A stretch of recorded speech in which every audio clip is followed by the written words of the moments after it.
And you know, I was struck by something I saw on the news last night. Apparently, there was a man in Haiti that was pulled from the rubble yesterday. So you imagine that this man has been wondering whether he was going to live or die for the last 8 or 9 days. And they pulled him out on a stretcher. Clearly, he was dehydrated, he was injured, he was tired, and he was smiling. I imagine that that man, when they pulled him out of the rubble, was so alive.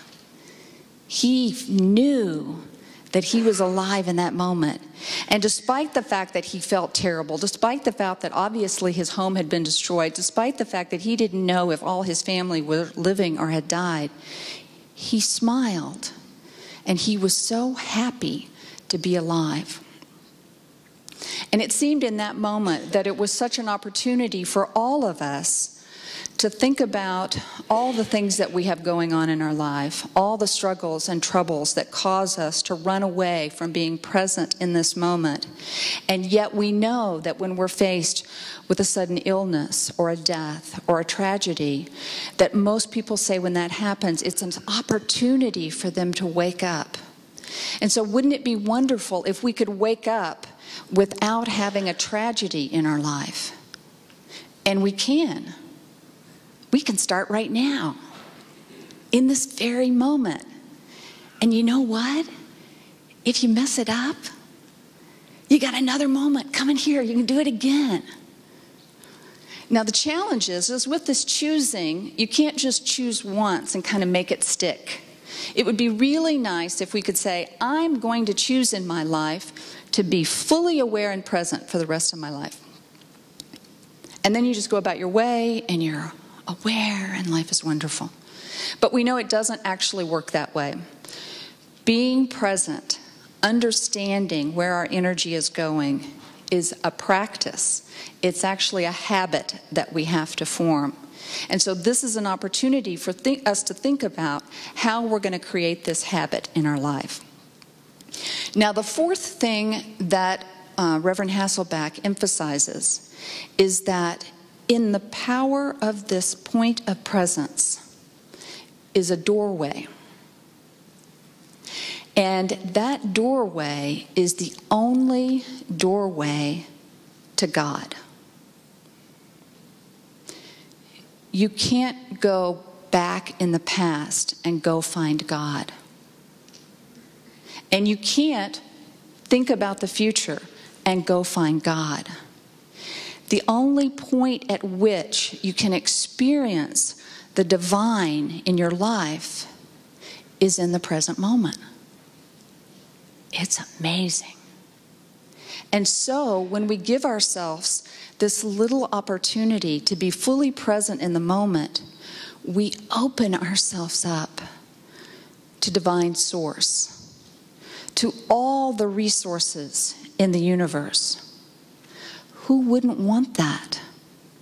Imagine that you had unlimited power, unlimited energy, and all you had to do was show up to receive it. It's amazing, a gift that we've been given. And so Reverend Hasselbeck says that the important thing is that all we have to do is practice showing up. And so there are some tools that we can develop in order to help ourselves remember to show up. And many of you already know them. Prayer, meditation, being mindful, compassionate attention. That's all we've got to do, is remember to do those things. But now, if you think about your prayer life, let's think about what the different ways are that we can pray. There's one particular type of prayer that I call the quick trip version. The quick trip version is when you don't really have a lot of time and you're really kind of rushed and you might be running late and you're a little bit stressed, but you need to give a shout out to God. And so you're on your way to work and you're driving in the car and you're talking to God. You're saying, God, please, please, please do not let my car break down today. Okay, gotta go. Amen. That would be the quick trip version of praying. And we all know that, sometimes that's all you got time for, that's all you got to do. And just like when you run into Quick Trip when you're hungry and you choose one of those hot dogs that are rolling around on the grill, okay, it kind of fills you up for a while. And it gets you on your way, and it maybe gets you a little bit further down the road. But there just might be some other additional food that you might want to get that would more fully satisfy your body and that might be a little bit better for you. So I don't want to diss Quick Trip praying too much, because I know that that's a tool that we can use. When all we've got is a shout out to God, we can do that. But I'd encourage everybody to think about how we might devote some more time to prayer and meditation.